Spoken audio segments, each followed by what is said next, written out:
আজ আমরা কুরবানি সম্পর্কে আলোচনা করছি। আল্লাহর জন্য পশু কুরবানি করা মস্ত বড় ইবাদত এবং বলা যায় আমাদের আদি পিতা সৈয়দুনা আদম আলাইহিস সালামের জামানা থেকে এই ইবাদত চলছে। আদম আলাইহিস সালামের দুই ছেলে হাবিল ও কাবিল কুরবানি করেছিলেন। হাবিল একটা দুম্বা অথবা ভেড়া আল্লাহর জন্য কুরবানি হিসাবে পেশ করেছিলেন, কিন্তু কাবিল পেশ করেছিল নিজের ক্ষেতের কিছু খাদ্যশস্য। সেক্ষেত্রে আল্লাহ রাব্বুল আলামিন হাবিলের দুম্বা কবুল করেছিলেন, কিন্তু কাবিলের খাদ্যশস্য কবুল করেননি। একথা আল্লাহ রাব্বুল আলামিন সূরা মাইদার 27 নম্বর আয়াতে এভাবে বলেছেন, ইজ কাররাবা কুরবানান ফাতুকুব্বিলা মিন আহাদিহিমা ওয়া লাম ইউতাকাব্বাল মিনাল আখার। সে সময়টা স্মরণীয় যখন তারা দুজনে একটা করে কুরবানি পেশ করেছিল। সেক্ষেত্রে তাদের একজনের কুরবানি কবুল হয়েছিল আর অপরজনের কুরবানি কবুল হয়নি। এখানে বলে রাখি, সে জামানায় এটা জানার উপায় ছিল যে কার কুরবানি আল্লাহ কবুল করেছেন আর কার কুরবানি কবুল করেননি।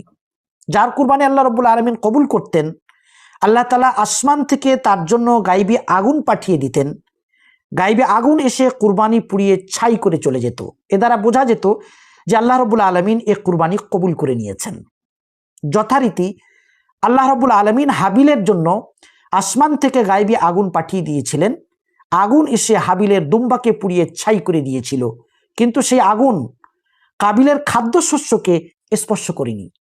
এ দ্বারা খুব স্পষ্টভাবে এটা বোঝা গিয়েছিল যে আল্লাহ তাআলা হাবিলের কুরবানি কবুল করে নিয়েছেন, কিন্তু কাবিলের কুরবানি কবুল করেননি।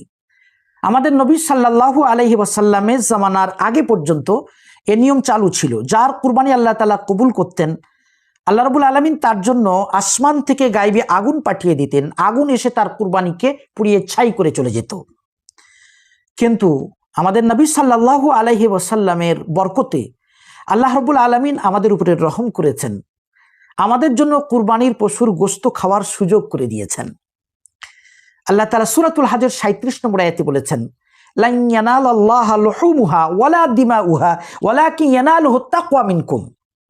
তোমাদের কুরবানির পশুর গোশত কখনোই আল্লাহর কাছে পৌঁছয় না, আর রক্তও পৌঁছয় না, তবে আল্লাহর কাছে পৌঁছে যায় তোমাদের তাকওয়া, তোমাদের পরহেজগারি, তোমাদের আল্লাহ ভীতি। আল্লাহর জন্য কুরবান হওয়া ও কুরবান করার মানসিকতাটা আল্লাহ পর্যন্ত পৌঁছে যায়।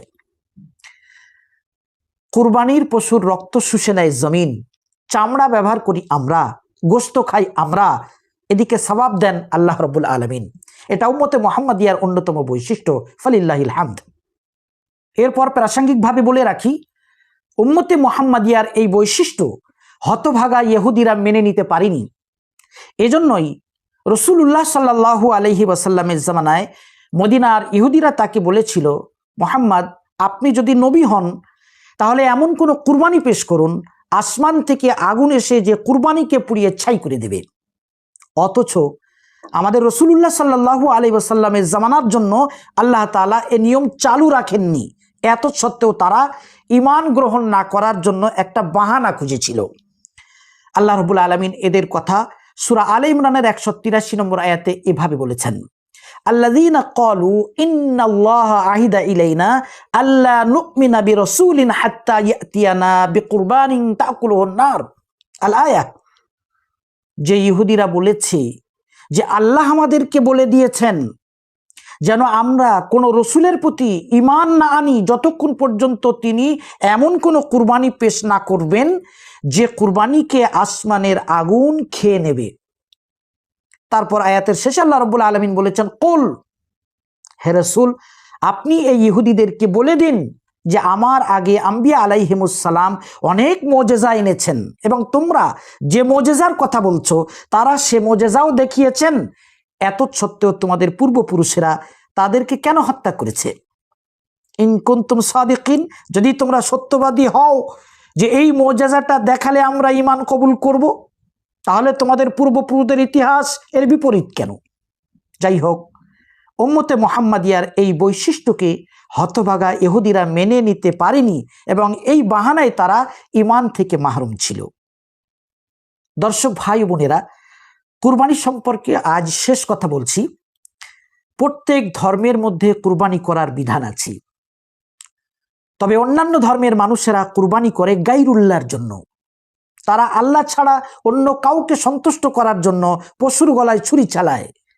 একমাত্র আমরা মুসলিমরা আল্লাহর জন্যই কুরবানি করে থাকি, কেননা কুরবানি করাটা ইবাদত, আর ইবাদতের পাত্র হলেন কেবল আল্লাহ। এই জন্যই আমরা সূরা ফাতিহার ৪র্থ আয়াতে বলে থাকি, ইয়াকা না'বুদু ওয়া ইয়াকা নাস্তাইন, হে আল্লাহ, আমরা শুধুমাত্র তোমারই ইবাদত করি এবং কেবল তোমার কাছে আমরা সাহায্য প্রার্থনা করি। অতএব যেমন আল্লাহ ছাড়া অন্য কারো জন্য নামাজ পড়া জায়েজ নেই, তেমনি আল্লাহ ছাড়া অন্য কারো জন্য কুরবানি করা জায়েজ নেই। তাই সূরা কাউসারের ২ নম্বর আয়াতে আল্লাহ রাব্বুল আলামিন বলেছেন, ফসল্লি লিরাব্বিকা ওয়ানহার, তুমি নামাজ পড়ো তোমার রবের জন্য আর পশু কুরবানি করো। বোঝা গেল, নামাজ হবে রবের জন্য, পশু কুরবানি হবে রবের জন্য। রব ছাড়া অন্য কারো জন্য পশুর গলায় ছুরি চালানোটা শিরক।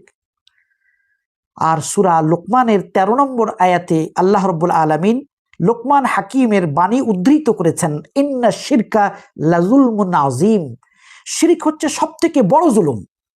মুশরিকরা হচ্ছে আল্লাহর জমিনে সবথেকে বড় জালেম।